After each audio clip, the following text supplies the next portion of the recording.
Shalom saudara-saudara yang dikasihi oleh Tuhan. Sebagai orang percaya, kita mengenal kedatangan Kristus terjadi dua kali. Yang pertama terjadi kurang lebih 2000 tahun yang lalu. Ia datang sebagai anak domba Allah yang mengangkut dosa dunia ini. Dia adalah juru selamat bagi dunia ini. Tetapi kemudian dia akan datang kembali yang kita tidak tahu kapan waktunya. Dikatakan waktunya seperti pencuri datang yang tidak memberitahukannya. Dan dia datang sebagai hakim yang agung, yang akan menghakimi dunia ini, tetapi memberikan anugerah kepada kita, orang-orang percaya. Salam jumpa dalam program Tuhan adalah Gembalaku. Saudara, hari ini kita akan melakukan perjalanan rohani kita bersama dengan kitab Amos. Saudara, kitab Amos ini ditulis oleh Amos dari kota Tekoa. Saudara, kota Tekoa ini kurang lebih 8 mil selatan daripada kota Bethlehem dan 11 mil tenggara dari Yerusalem. Saudara, kota Tekoa ini berada di daerah Yudea. Artinya Amos adalah seorang Yudea. Namun menarik sekali, meskipun dia seorang Yudea, namun pemberitaan firman Tuhan yang disampaikan oleh Amos adalah kepada bangsa Israel sebelah utara, meskipun ada juga kepada bangsa Yehuda, namun juga kepada bangsa-bangsa lain yang ada di sekitar orang-orang Israel. Dan saudara, pelayanan daripada Amos ini, saudara-saudara, dilaksanakan pada zaman Raja Uzia di sebelah selatan dan Raja Yerobeam kedua di sebelah utara. Dan kita tahu, saudara, penerus daripada Nabi Amos itu adalah Nabi Hosea. Nah, saudara, pelayanan mereka sebelum bangsa Israel jatuh ke dalam perbudakan Asyur tahun 722 sebelum Kristus. Saudara, ketika Amos melayani, maka bangsa Israel itu sedang pada masa jaya-jayanya dalam hal ekonomi. Namun saudara, terjadi kerusakan besar di dalam kerohanian dan moralitas mereka. Dan menarik sekali bahwa Amos itu sebenarnya bukanlah orang yang dididik untuk menjadi seorang nabi. Tetapi Alkitab mengatakan bahwa dia itu adalah sebetulnya adalah peternak domba dari Tekoa. Bahkan dikatakan mereka itu pemungut buah ara hutan. Seperti dalam Amos pasal 7:14 dikatakan, aku ini bukan nabi dan aku ini tidak termasuk golongan nabi. Melainkan aku ini seorang peternak dan pemungut buah ara hutan. Namun Tuhan hendak memakai dia untuk menyampaikan firman Tuhan. Saudara, berita Amos adalah berita penghakiman akan hari Tuhan kepada bangsa-bangsa di sekitar bangsa Israel, termasuk juga kepada bangsa Israel dan juga kepada bangsa Yehuda. Namun saudara-saudara, meskipun berita penghakiman itu begitu kuat di dalam kitab Amos, tetapi kitab Amos melihat ada pengharapan yang Tuhan berikan dengan kedatangan Mesias, yaitu Yesus Kristus. Yaitu kedatangan Tuhan Yesus untuk memulihkan segala sesuatu yang ada. Saudara, mari kita membaca Amos pasal 1 ayat 1 dan 2. Perkataan dinyatakan kepada Amos, salah seorang peternak domba dari Tekoa, tentang Israel pada zaman Uzia, Raja Yehuda, dan dalam zaman Yerobeam, anak Yoas, Raja Israel, 2 tahun sebelum gempa bumi. Berkatalah ia, Tuhan mengaum dari Sion dan dari Yerusalem, yang memperdengarkan suaranya, keringlah padang-padang penggembalaan, dan layulah puncak gunung-gunung Karmel. Saudara yang dikasihi oleh Tuhan, Amos menyebut dirinya sebagai peternak domba dari Tekoa. Dan dalam namanya tidak menyebutkan siapakah ayahnya. Sebagaimana biasa kita temukan ketika seseorang disebut namanya di dalam Alkitab.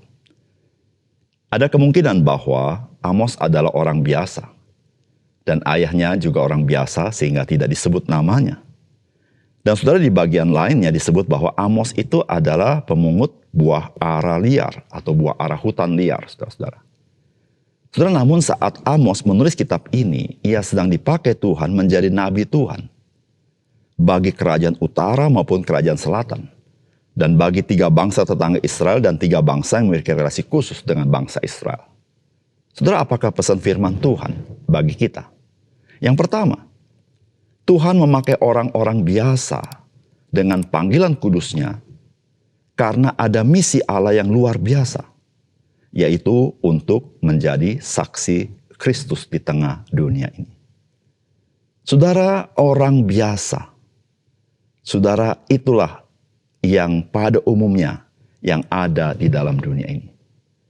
Orang-orang luar biasa adalah orang-orang yang spesial, yang tidak umum yang ada di dunia ini.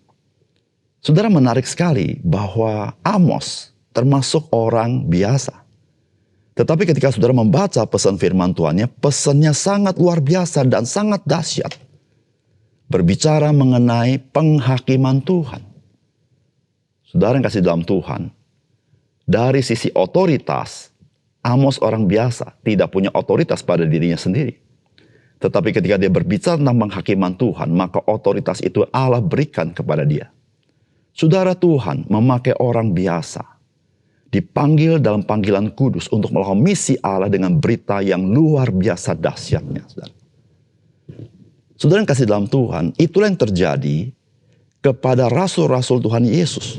Saudara, jika kita membaca di dalam Kisah Rasul pasal yang keempat, ayat 13, ketika Petrus dan Yohanes berada di mahkamah agama, maka dikatakan ketika sidang itu melihat keberanian Petrus dan Yohanes dan mengetahui bahwa keduanya orang biasa yang tidak terpelajar, heranlah mereka dan mereka mengenal keduanya sebagai pengikut Kristus. Saudara, ini lengkap sekali. Yang pertama, mereka orang biasa. Yang kedua, tidak terpelajar. Tidak terpelajar maksudnya tidak betul-betul dalam pendidikan seperti orang-orang ahli Taurat atau orang Farisi. Lalu ada penjelasan kemudian dikatakan bahwa mereka ini sebagai pengikut Kristus. Saudara, orang biasa, tidak terpelajar. Tetapi dipakai Tuhan dengan dahsyat memberitakan keselamatan tidak ada di dalam siapapun selain di dalam Yesus Kristus, sebab di bawah kolong langit ini tidak ada nama lain yang diberikan kepadanya manusia yang olehnya kita dapat diselamatkan. Saudara, ini bukankah berita yang sangat kuat sekali, tetapi keluar dari mulut orang biasa. Saudara, di situ kita belajar satu hal, bahwa orang biasa ketika dipanggil Tuhan dengan panggilan kudus untuk melakukan misi Allah, dia menjadi orang yang luar biasa. Bukan karena orangnya, tetapi karena Allah, roh Allah yang tinggal di dalamnya, memberikan dia satu otoritas kuasa. Sebagaimana Tuhan Yesus berkata, segala otoritas ada dalam tanganku, oleh karena itu pergilah jadi saksiku. Saudara, itulah yang membuat mereka menjadi orang yang luar biasa. Saudara, menjadi orang biasa tidak apa-apa. Tetapi saudara, menjadi orang biasa yang terpanggil dan berkata iya kepada panggilan kudus Tuhan. Itulah saudara-saudara menjadikan orang itu signifikan di tengah-tengah kehidupannya untuk memberitakan kasih Tuhan kepada orang lain. Oleh karena itu saudara yang kasih dalam Tuhan, kita pada umumnya adalah orang biasa. Tetapi Tuhan, dia memanggil kita untuk melakukan misi yang luar biasa. Saudara, ketika engkau dan saya bersedia, engkau akan menyaksikan bagaimana Tuhan berkarya di dalam kehidupanmu dan kehidupanmu. Betapapun kita adalah orang yang biasa-biasa saja. Yang kedua, saudara, Kristus datang pertama kali sebagai anak domba Allah yang disembelih. Yaitu anak domba Allah yang mengangkut seisi dosa dunia ini. Namun Kristus akan datang kembali sebagai singa dari Yehuda. Sebagaimana ia naik ke sorga dari Bukit Sion, demikianlah ia datang ke dalam dunia untuk menghakimi bangsa-bangsa yang tidak percaya, yang menentangnya, dan yang bertindak menindas umat Tuhan. Saudara, firman Tuhan dikatakan demikian. Berkatalah ia, Tuhan mengaum dari Sion, dan dari Yerusalem ia memperdengarkan suaranya. Keringlah padang-padang penggembalaan, dan layulah puncak gunung Karmel. Saudara, bunyi ayat ini ada kemiripan dengan Yoel pasal 3 ayat yang ke-16. Demikian bunyinya. Tuhan mengaum dari Sion, dari Yerusalem ia memperdengarkan suaranya, dan langit dan bumi bergoncang, tetapi Tuhan adalah tempat perlindungan bagi umatnya dan benteng bagi orang Israel. Saudara yang kasih dalam Tuhan, apa yang disampaikan oleh Amos? Amos mau menyampaikan betapa dahsyatnya penghakiman Tuhan itu. Kalau saudara membaca bagian ini dikatakan, ketika Tuhan mengaum dari Sion, dari Yerusalem, keringlah padang-padang penggembalaan, dan layulah puncak gunung Karmel. Saudara, Karmel itu artinya subur. Maka gunung Karmel adalah gunung yang subur. Apapun yang terjadi di tempat-tempat lain, tidak mempengaruhi kesuburan daripada gunung Karmel. Gunung ini selalu subur. Tetapi menarik sekali, ketika Tuhan menyatakan penghakiman, gunung Karmel yang selalu subur pun akan menjadi layu. Saudara, Amos memberitahukan betapa dahsyatnya penghakiman yang Tuhan berikan ketika dia melakukannya, saudara. Saudara yang dikasih oleh Tuhan, ketika Amos berbicara tentang penghakiman pada masa itu, maka penghakiman itu adalah penghakiman kepada bangsa-bangsa yang ada, termasuk kepada umat Tuhan yang berdosa kepada Tuhan. Namun saudara yang kasih dalam Tuhan, berita firman Allah dalam perjanjian lama juga menggambarkan akan penghakiman terakhir yang akan dilakukan oleh Yesus Kristus yang disebut sebagai singa dari Yehuda. Saudara, penghakiman itu, saudara-saudara, adalah penghakiman untuk seluruh bangsa-bangsa yang menentang Tuhan, yang tidak percaya kepada Kristus, yang bahkan bertindak semena-mena kepada umat Tuhan. Saudara, penghakiman pada saat itu adalah penghakiman yang sangat dahsyat dan sangat mengerikan. Sebagaimana dikatakan oleh firman Allah, betapa ngerinya jikalau kita jatuh ke dalam tangan Tuhan. Saudara, tidak ada satu tempat yang sanggup bertahan seberapapun dia kuat ketika pada hari Tuhan dia melakukan penghakiman. Penghakiman dilakukan kepada orang-orang yang menentang Kristus, yang tidak percaya kepadanya, yang selalu melawan dan menjelek-jelekan Tuhan kita Yesus Kristus. Saudara yang kasih dalam Tuhan. Oleh karena itu saudara, sementara kita berada di masa anugerah, yaitu antara kedatangan Tuhan Yesus pertama dan Tuhan Yesus yang kedua, saudara, marilah kita membuka hati kita. Kita percaya kepadanya. Mari kita melayani dia. Karena dia adalah Tuhan yang Maha Kuasa. Dia Raja di atas segala Raja. Dia adalah Mesias itu sendiri. Kedatangan pertama sebagai anak domba yang disembelih karena dosa saudara dan dosa saya. Sehingga ketika datang kedua kali, ketika engkau dan saya berada di dalam dia, engkau mengalami kasih karunia Tuhan, mengalami kemuliaan Tuhan. Saudara, kesempatan itu ada.